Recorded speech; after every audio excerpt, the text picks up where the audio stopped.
সালাউদ্দিন কাদের চৌধুরী নাটকীয়তায় ভরা তার জীবন বিতর্ক তৈরি করেছেন নানান সময়ে।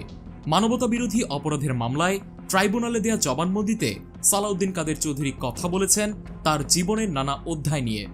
টানা ৯ কার্যদিবসে ইংরেজিতে দেয়া সেই জবানবন্দির একটি অংশ আজকে থাকছে আমাদের এই আয়োজনে। সাকা চৌধুরী ফাঁসির আগে আদালতকে যা যা বলেছিলেন সেগুলোর বাকি অংশগুলো সহ রাজনৈতিক অঙ্গনের নানা ইতিহাস ও তথ্য পেতে আমাদের চ্যানেলটি সাবস্ক্রাইব করে বেল বাটনটি প্রেস করে রাখুন।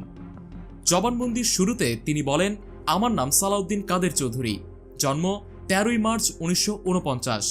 আমার কাজিনদের মধ্যে রয়েছেন সাবেক প্রধান বিচারপতি মাইনুর রেজা চৌধুরী, সাবেক প্রধান বিচারপতি সৈয়দ জে.আর. মোদাস্সির হোসেন, আওয়ামী লীগ দলীয় সংসদ সদস্য সাবের হোসেন চৌধুরী, ফজলে করিম চৌধুরী, আওয়ামী লীগ নেতা সালমান এফ রহমান প্রমুখ।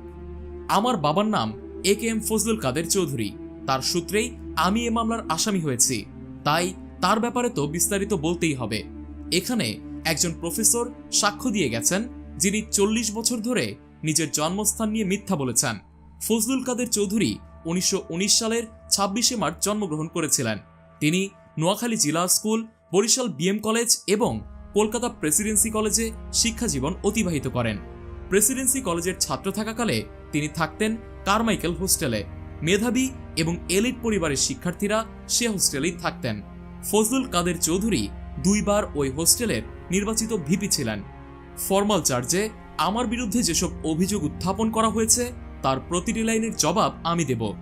তারা নবাব সিরাজউদ্দৌলা থেকে শুরু করেছেন। আমি এটা নিশ্চিত করতে পারি, আমি সিরাজউদ্দৌলার আগে যাব না। আমার বিরুদ্ধে উত্থাপিত ফরমাল চার্জে বলা হয়েছে দ্বিজাতি তত্ত্বের কারণে উপমহাদেশে সাম্প্রদায়িক সংঘাত ঘটেছে। এ বক্তব্য বঙ্গবন্ধু শেখ মুজিবুর রহমানের জন্য অবমাননাকর, কারণ বঙ্গবন্ধু শেখ মুজিবুর রহমানের লেখা ২৮৮ পৃষ্ঠার অসমাপ্ত আত্মজীবনীতে দ্বিজাতি তত্ত্বের প্রতিষ্ঠায় বঙ্গবন্ধুর ত্যাগ তিতিক্ষার কথা বর্ণনা করা হয়েছে। প্রসিকিউশন যে প্রস্তাব দিয়েছে তা বাংলাদেশের সীমানা উঠিয়ে দেওয়ার প্রস্তাব। এটা খুবই প্রলুব্ধকর। বাংলাদেশের সীমানা উঠিয়ে অন্য কোনো ধর্মনিরপেক্ষ রাষ্ট্রের সঙ্গে এক হয়ে যাওয়ার জন্য এ প্রস্তাব দেওয়া হয়েছে। এটি আমাদের সংবিধানের লঙ্ঘন, কারণ ধর্মের ভিত্তিতে যে বিভক্তি হয়েছিল সে পূর্ব পাকিস্তানের সীমানাই সংবিধান অনুযায়ী বাংলাদেশ রাষ্ট্রের সীমানা। আর বাংলাদেশের বিচারপতিদের সংবিধান রক্ষার শপথ নিতে হয়েছে। দেশে ফেরার ৩ মাসের মধ্যে বঙ্গবন্ধু মিত্রবাহিনীর সদস্যদের দেশত্যাগ করিয়েছিলেন। এটাই তার জীবনের এক মহত্তম ঘটনা। দ্বিতীয় বিশ্বযুদ্ধের পর জার্মানি এবং জাপান যা করতে পারেনি, বঙ্গবন্ধু তাই করেছিলেন। উত্তরাধিকার সূত্রে আমি এ মামলার আসামি হয়েছি, আর চাচার বই নিয়ে এসেছি। আমার বাবা ফজলুল কাদের চৌধুরীর সঙ্গে তার কি সম্পর্ক ছিল? আমি সালেউদ্দিন কাদের চৌধুরী কে তা তো এখানে বলতেই হবে। আমি শুধু নিজের জীবন রক্ষার জন্যই এখানে লড়াই করছি না, আমি আমার মর্যাদা রক্ষার জন্য এখানে লড়াই করছি। ৩৩ বছর ধরে সংসদে আছি, ৬ বার জনগণের কাছে পরীক্ষা দিতে হয়েছে আমাকে। ১৯৭৮ সালের শেষ দিকে আমি রাজনীতিতে এসেছিলাম। সংবিধান ২ অনুচ্ছেদের উপর পূর্ণাঙ্গ আস্থা স্থাপন করেই আমি রাজনীতিতে প্রবেশ করি।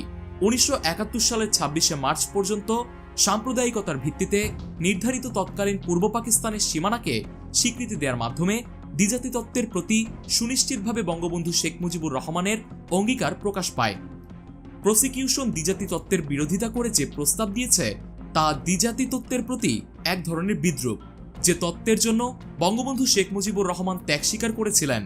এ প্রস্তাব বাংলাদেশকে বলকান এবং সিকিম বানানোর প্রস্তাব। এ প্রস্তাবের মাধ্যমে বাংলাদেশের সার্বভৌমত্বকে চ্যালেঞ্জ করা হয়েছে। সালাউদ্দিন কাদের চৌধুরীর এ বক্তব্যে প্রসিকিউশনের পক্ষ থেকে তীব্র প্রতিক্রিয়া জানানো হয়। চিফ প্রসিকিউটর গোলাম আরিফ টিপু, প্রসিকিউটর জিয়াদ আল মালুম, সুলতান মাহমুদ সিমন সহ প্রসিকিউটররা বলতে থাকেন এটা যাবে না। জবাবে সালাউদ্দিন কাদের চৌধুরী বলেন, এটা আমার বক্তব্য, আপনারা আপনাদের যুক্তির সময় জবাব দিবেন। এ সময় ট্রাইব্যুনালের আদেশে বলকান এবং সিকিম বানানোর প্রস্তাব কথাগুলো জবানবন্দি থেকে বাদ দেওয়া হয়। পরে সালাউদ্দিন কাদের তার জবানবন্দিতে বলেন, এ প্রস্তাব বলকান এবং সিকিম বানানোর প্রস্তাব তা আমি বলতে চাই, কিন্তু কিছু লোক তাতে আহত হবেন তাই আমি বলছি না। দ্বিজাতি তত্ত্বের সুবিধাভোগী কিছু বিখ্যাত ব্যক্তির নাম রেকর্ডে থাকা প্রয়োজন। এ সম্পর্কে বিখ্যাত আইনজ্ঞ যাদের নাম আমি স্মরণ করতে পারি তাদের মধ্যে রয়েছেন সাবেক প্রধান বিচারপতি মোস্তফা কামাল, সাবেক প্রধান বিচারপতি কামাল উদ্দিন, সাবেক প্রধান বিচারপতি সাত্তার, ব্যারিস্টার রফিকুল হক সহ আরও অনেকের কথা। যাদের প্রত্যেককে নিয়ে এ জাতি গর্বিত। এ বক্তব্যের ব্যাপারে প্রসিকিউশনের আপত্তির জবাবে সালাউদ্দিন কাদের চৌধুরী বলেন, দ্বি জাতিতত্ত্ব আমাদের জন্য কিভাবে সুফল বয়ে এনেছে তা বোঝানোর জন্যই এটা বলা প্রয়োজন। আমাদের চিফ প্রসিকিউটর গোলাম আরিফ টিপুকে নিয়েও আমি গর্বিত, তিনিও দ্বি জাতিতত্ত্বের ফসল। সালাউদ্দিন কাদের বলেন, একজন বিখ্যাত রাজনৈতিক দার্শনিক তার নিজের সম্পর্কে বর্ণনা করেছেন এভাবে, সংস্কৃতিগতভাবে আমি মুসলিম, শিক্ষাগত দিক থেকে আমি ইংরেজ এবং দুর্ভাগ্যজনিত জন্মগত কারণে হিন্দু। সালাউদ্দিন কাদের চৌধুরী বলেন, আমি জন্মসূত্রে চট্টগ্রামী, এটা কোনো দুর্ঘটনা নয়। মতিলাল নেহেরুর ছেলের মতো আমি নিজেকে দুর্ভাগাও মনে করি না। চট্টগ্রাম কখনোই নবাব সিরাজউদ্দৌলার শাসিত অঞ্চলের অংশ ছিল না। আমি সিরাজউদ্দৌলাকে স্বীকার করি না।